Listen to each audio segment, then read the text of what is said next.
प्यारे बच्चों, आज मैं फिजिक्स का वो टॉपिक लेकर आया हूँ आप लोग के सामने जो लगभग 80% बच्चों को ये परेशानी बनी रहती है।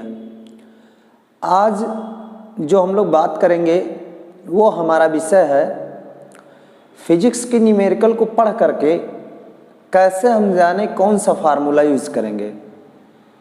जब हम फिजिक्स का न्यूमेरिकल पढ़ते हैं तो हमको ये नहीं पता चलता हम कौन सा फार्मूला यूज करें, जबकि हमें सूत्र बहुत ऐसे बच्चे होते हैं जो बताते हैं सर हमको फार्मूला तो लर्न रहता है लेकिन हमको ये नहीं पता चलता कि कौन सा फार्मूला हम यूज करें।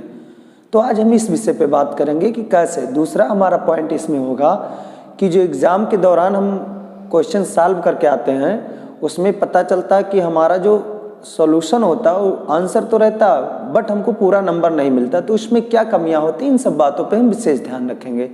तो चलिए इस बात पे हम लोग डिस्कस करते हैं एक दूसरे से। हमारा जो पहला बिग पॉइंट होता है बब्बू वो है सूत्र। सूत्र जब हम पढ़ते हैं तो जो जैसा कि आप लोग देख रहे हैं ये जो न्यूमेरिकल हम ऑलरेडी पहले से लिख के रखे हैं क्योंकि ताकि वीडियो का जो ड्यूरेशन हो कम रहे इसलिए लिख लिए हैं पहले से। तो ये है हमारा एक फार्मूला हमारा है, हम जानते हैं, आप लोग को भी बताएंगे कैसे पता चलेगा।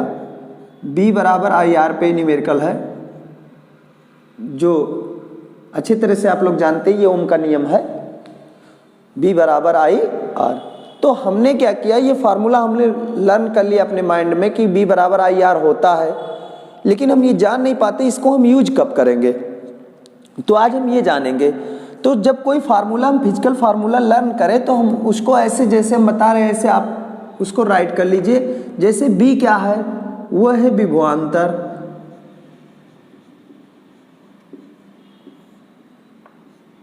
फिर I क्या है, वो है धारा, I क्या है धारा, R क्या है प्रतिरोध,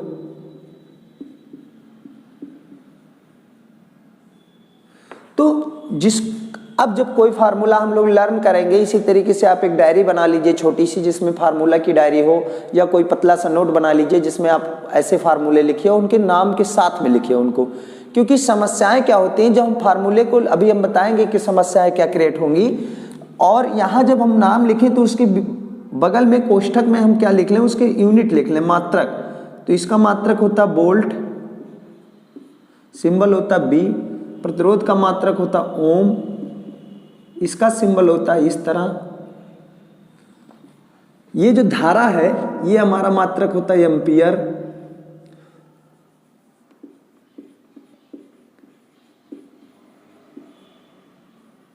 इसका सिंबल कैपिटल ए होता है।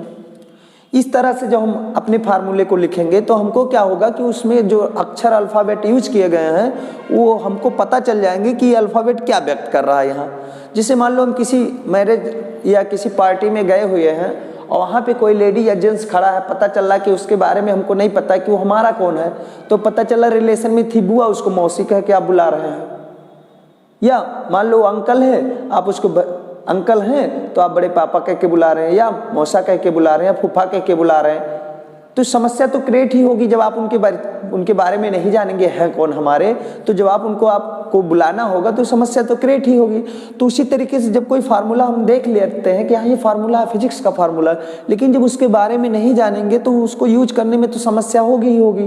तो इस तरह से जब आप पूरी बातें उसके बारे में जानेंगे तो फार्मूला यूज करने में कोई दिक्कत नहीं होगी। अब हम ये बताएंगे हमको कैसे पता चलेगा कि फार्मूला हम कौन सा लगाएं, तो उसके बारे में जानते हैं। पहले हम सवाल को पढ़ना शुरू करते हैं। यहाँ क्या है, किसी चालक के सिरों के बीच का विभवांतर। देखिए ऑलरेडी जब आप लर्न करेंगे तो आपको ऐसे याद रहेगा, विभवांतर और चालक में प्रवाहित धारा दिया है, तो चालक का प्रतिरोध, 3 पॉइंट पे पूरा न्यूमेरिकल डिपेंड है। विभवांतर, धारा, प्रतिरोध, 3 बातें की गई हैं पूरे न्यूमेरिकल में। तो उन 3 बातों को हम नोट कर लेते हैं क्या क्या है। तो दिया है सॉल्यूशन में, दिया है, इसके थ्रू हम वो पॉइंट लिखते हैं जो हमें दिया होता है। तो देखेंगे क्या क्या दिया है, विभवांतर, ये हमें दिया गया है B बराबर विभवांतर देखिए किससे डिनोट किया गया है, B से। ये आपको पहले से याद होना चाहिए 120 वोल्ट। फिर क्या दिया है, धारा दी है I से, ये है 5 एम्पियर। अब कुछ और तो दिया नहीं है, अब हम वो चीजें ढूंढेंगे जो हमको ज्ञात करना है। क्या ढूंढेंगे, जो हमें ज्ञात करना है। तो क्या ज्ञात करना हमें, प्रतिरोध ज्ञात करना है।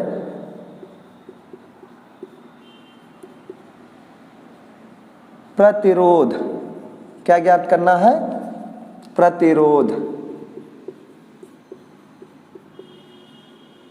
इसको कैपिटल R से। अच्छा, ये लिखने की आवश्यकता नहीं, ये तो आपको समझाने की, वैसे क्वेश्चन मार्क लगा देंगे तो आपको पता चल जाएगा क्या ज्ञात करना है। अब देखिए ज्ञात करना प्रतिरोध R क्वेश्चन मार्क। अब हम आप कैसे जानेंगे कौन सा न्यूमेरिकल फार्मूला लगाना है, तो इसको हम आपको बताने जा रहे हैं।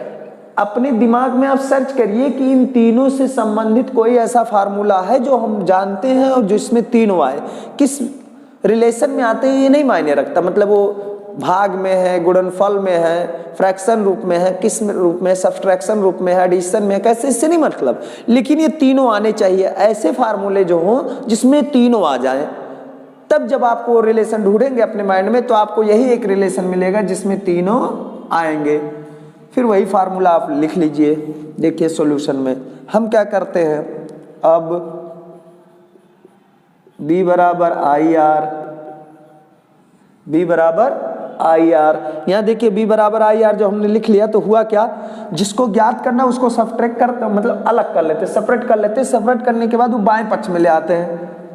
तो हम क्या करते हैं, यहाँ पक्ष को हम पलट देते हैं। पलटना सब लोग जानते हैं, ऐसे पलटेंगे, ये वाला पक्ष इधर लिख लेंगे, IR बराबर B, बिल्कुल इस तरह। जैसे 2 + 3 = 5 लिखो, चाहे 5 बराबर 2 + 3 लिखो, आपकी मर्जी। तो देखो 5 को पहले लिख लिए, इसको बाद में, इसे इसको पहले लिख लिए, इसको बाद में। इसको बोलते हैं पक्षों का पलटना। RHS को LHS में लिख देना, LHS को RHS में लिख देना। अब क्या करेंगे, पक्षांतर का रूल लगाएंगे। पक्षांतर का रूल 2 मिनट लगेगा, हम जान लेते हैं। जैसे मान लो x + 2 है, इधर 10 है, तो अगर हम x का वैल्यू अगर हमको ज्ञात करना, फाइंड करना, तो हम क्या करेंगे, 2 को पक्षांतर कर देंगे, क्योंकि जिसका वैल्यू हमें ज्ञात करना होता है उसको हम अलग रखते हैं। तो x = 2, उधर जब पक्षांतर होगा तो ये -2 हो जाएगा और ये आएगा सब्ट्रैक्ट होकर 8। x का वैल्यू ये हो गया। दूसरा मान लेते अगर यही घटा माइनस के साथ में होता तब क्या होता, तो ये जब उधर ट्रांसफर होगा तो ये हो जाएगा आपका 10 + 2। 10 + 2 जब आएगा 12 आ जाएगा, ये हो गई x, ये आपका वैल्यू हो गया। मान लो यही मल्टीप्लिकेशन के रूप में हो, 2x = 10 हो, तब क्या होगा, पक्षांतर करने पे डिवाइड हो जाएगा, कैंसिल करोगे 5 आएगा।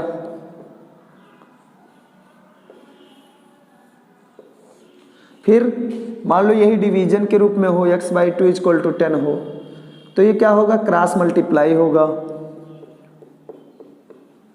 ये हो गया 20, x का वैल्यू ये हो गया। ये है पक्षांतर के रूल। यहाँ देखिए कैसे करना है। जब ऐड हो तो हम क्या करेंगे, सब्ट्रैक्ट करेंगे, मतलब जोड़ हो तो घटाएंगे, घटाना हो तो जोड़ेंगे, गुणा है तो भाग, भाग है तो गुणा। देखिए ध्यान से, प्लस है तो माइनस होगा, माइनस है तो प्लस होगा, गुणा है तो भाग होगा, भाग है तो गुणा होगा। अर्थात उल्टा हो रहा है, मतलब प्लस है तो माइनस, माइनस है तो प्लस, गुणा है तो भाग, भाग है तो गुणा। ये है पक्षांतर के रूल। तो यहाँ जिसको हमको अलग करना है वो देखिए गुणा है, तो हमको r फाइंड करना है, तो r को यहीं रखेंगे, i को पक्षांतर कर देंगे, तो i से हो जाएगा डिवाइड। अब वैल्यू पुट कर दीजिए, b का वैल्यू है 120, i का वैल्यू 5। इसको सॉल्व करेंगे तो ये आएगा 24।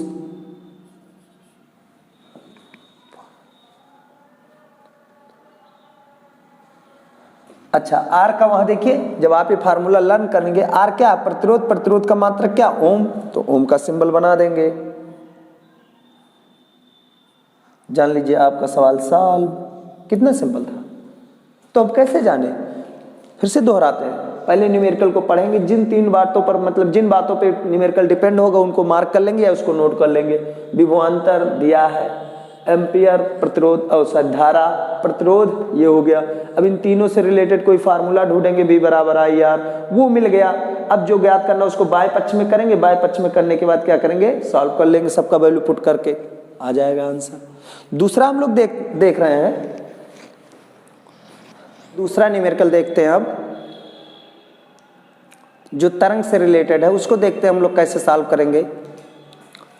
तो इसमें स्पष्ट लिखा हुआ है कि कोई तरंग स्रोत 1 सेकंड में 10 तरंगे छोड़ता है। कितनी तरंगे? 10 तरंगे छोड़ता है।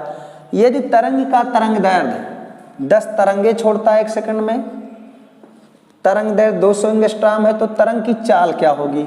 ये भी 3 बातों पे डिपेंड है। ये भी न्यूमेरिकल आपका 3 बातों पे ही डिपेंड है। पहली बात है 1 सेकंड में तरंगों की संख्या, दूसरी बात है तरंग दैर्ध्य, तीसरी बात है तरंग की चाल क्या है। तो वही सॉल्यूशन में हम लिखेंगे, दिया है 1 सेकंड में तरंगों की संख्या, 1 सेकंड में तरंगों निकलने वाली तरंगों की संख्या ही तरंगों की आवृत्ति होती है, तो वो हो गई आवृत्ति n बराबर 10 हर्ट्ज। फिर तरंग दैर्ध्य कितना है? तरंग दैर्ध्य हमारा है 200 एंगस्ट्रॉम, यूनिट सेम होना चाहिए, SI सिस्टम में होना चाहिए। तो SI सिस्टम में तरंग दैर्ध्य जो वेवलेंथ होता है वो डिस्टेंस को डिस्टेंस की एक इक्वलिटी माना जाता है। तो डिस्टेंस का जो यूनिट होता है मीटर होता है, तो इसको मीटर में कन्वर्ट कर लिए। फिर तरंग की चाल b है। अब हमको क्या करना है, ऐसे रिलेशन को ढूंढना जिसमें तीनों आए। तो हमारा रिलेशन है b बराबर n लैम्डा, कहीं कहीं f यूज होता है, जिसमें b क्या है, तरंग की चाल है, n क्या है, आवृत्ति है, लैम्डा क्या है, तरंग दैर्ध्य है। बताए हैं आपको कि कोई भी फार्मूला जब आप लर्न कीजिए तो उसमें कौन सी राशि क्या है, उसकी यूनिट क्या है, ये जानना आपके लिए बहुत जरूरी है। जब तक आप ये नहीं जानेंगे तो वही उदाहरण जो पहले बताए थे कि फंक्शन में कोई खड़े हैं और पता नहीं वो कौन है मौसा बुला रहे हैं आप फूफा, तो थोड़े काम चलेगा। इसलिए जो भी राशियाँ उनके नाम के साथ उनको पुकारना है, तभी आप यूज कर पाएंगे। तो यहाँ देखिए वो फार्मूला b बराबर n लैम्डा, हमको b ज्ञात करना, सेपरेट है, कोई दिक्कत नहीं, LHS साइड में है। तो n का वैल्यू 10, लैम्डा का वैल्यू 200 गुणे 10 के पावर -10। अब इसको हम सॉल्व कर लिए, 3 जीरो कैंसिल करेंगे, -7, ये आपका आंसर आ गया। तो इस तरीके से जब आप प्रैक्टिस करेंगे तो कोई भी ऐसा न्यूमेरिकल नहीं होगा, बड़े से बड़ा न्यूमेरिकल, बहुत बड़ा न्यूमेरिकल जिससे आप काफ़ी डरते हैं, वो न्यूमेरिकल भी आपका आसानी से सॉल्व हो जाएगा। लेकिन अफवाहों पे कभी मत जाइए, क्योंकि अफवाहें बहुत होती हैं सोशल मीडिया पे। यहाँ क्या करिए, आपको जो भी बताया गया 100%, कई बच्चे हम क्लास में जब बताए तो बच्चों को लगा, मतलब बच्चे बताए कि सर बहुत अच्छे मतलब तरीके हैं, वो इस तरीके से हमारा काफ़ी न्यूमेरिकल सॉल्व हो गया है। और भी बच्चे मिलते हैं, जब उनको बताते हैं कि बाबू आप ऐसे काम करिए, तब आपको, क्योंकि सभी बच्चों की परेशानी यही बनी रहती है कि न्यूमेरिकल तो समझ में मतलब थोड़ा बहुत आता है, लेकिन ये नहीं पता चलता सूत्र कौन सा लगाएं।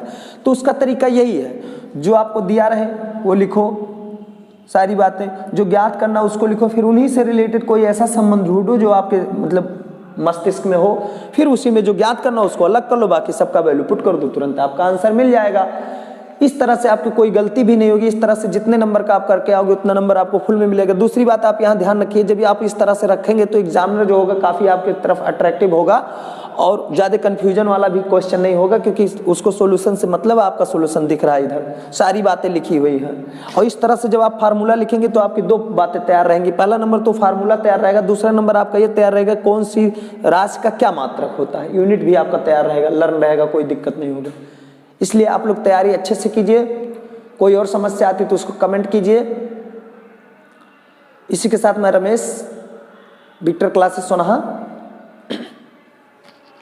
आप लोग को अगर और किसी टॉपिक पे वीडियो चाहिए तो उसको कमेंट करिए, मैं उस पर अवश्य वीडियो बनाऊंगा।